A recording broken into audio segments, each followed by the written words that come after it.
Himachal news 24/7।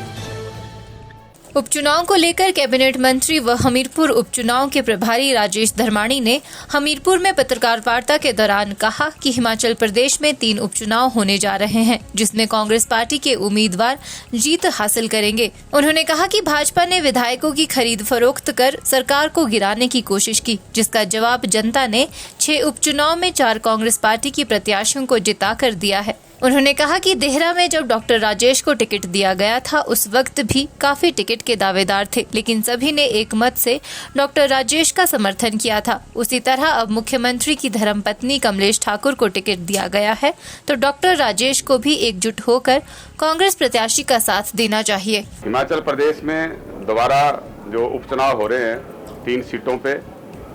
हमें पूर्ण उम्मीद है, क्योंकि अब हमारी स्थिर सरकार है। जो संशय पिछले लोकसभा चुनावों के दौरान, जिसमें 6 उपचुनाव भी थे,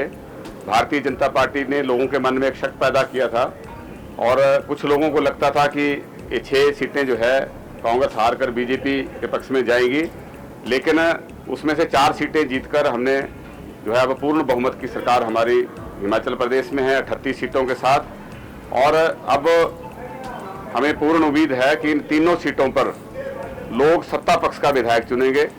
क्योंकि आने वाले 3.5 सालों में लोगों ने सरकार का अपने इलाके के लिए फायदा उठाना है।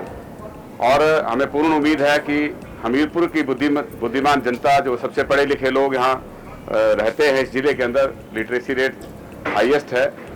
और इसमें जो है सत्ता पक्ष के साथ चलेंगे, कांग्रेस सरकार के साथ चलेंगे और मुख्यमंत्री जी के हाथों को मजबूत करेंगे और ये सीट हम भारी बहुमत के साथ जीतेंगे। देहरा में हाई वोल्टेज पॉलिटिकल ड्रामा हुआ,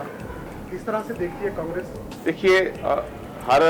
कार्यकर्ता का हक है कि वो अपनी बात हाईकमान के सामने रखे, टिकट की दावेदारी करे,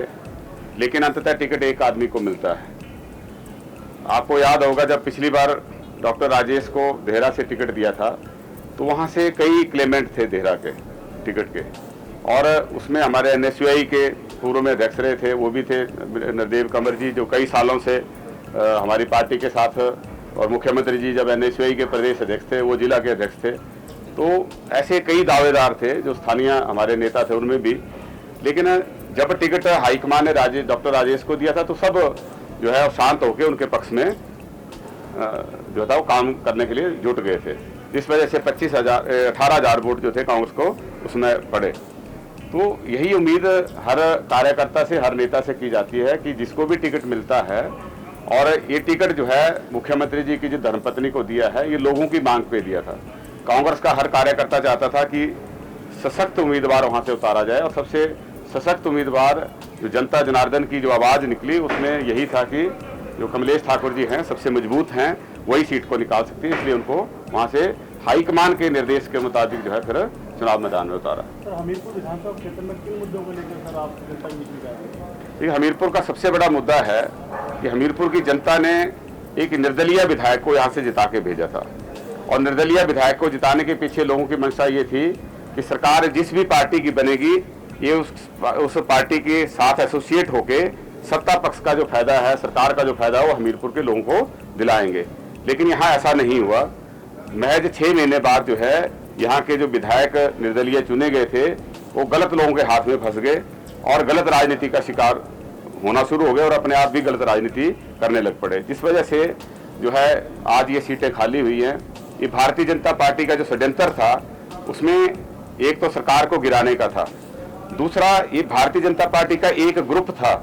जिसने सारा षड्यंत्र रचा था। इसमें जो जयराम ठाकुर जी पूर्व मुख्यमंत्री थे, उनको भी विश्वास में नहीं लिया था, और अनुराग ठाकुर जी जो उसमें केंद्रीय मंत्री थे, हमारे सांसद हैं, उनको भी विश्वास में नहीं लिया गया था। अब ये बातें भारतीय जनता पार्टी के अंदर से बाहर निकलने लग पड़ी हैं,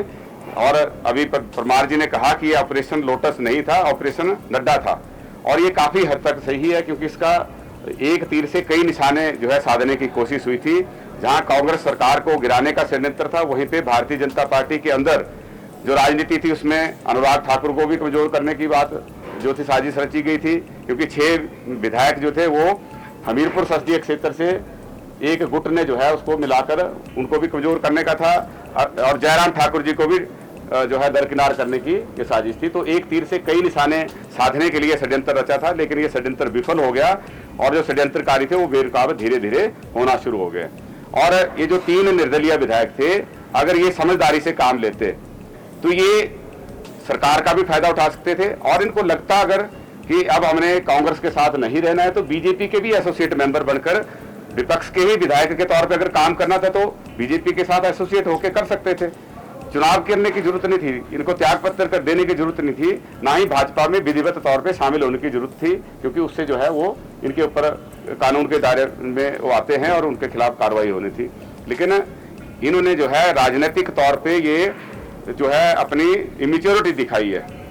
और ये भारतीय जनता पार्टी के ट्रैप में फंस गए। अब इनकी कोई वैल्यू भारतीय जनता पार्टी के अंदर भी नहीं रही, और ये स्वतंत्र विधायक थे, निर्दलीय विधायक थे, तो इनको भारतीय जनता पार्टी के अंदर भी राजनीतिक तौर पे महत्व रहना था। हिमाचल न्यूज 24/7 के लिए हमीरपुर से मीनाक्षी सोनी की रिपोर्ट।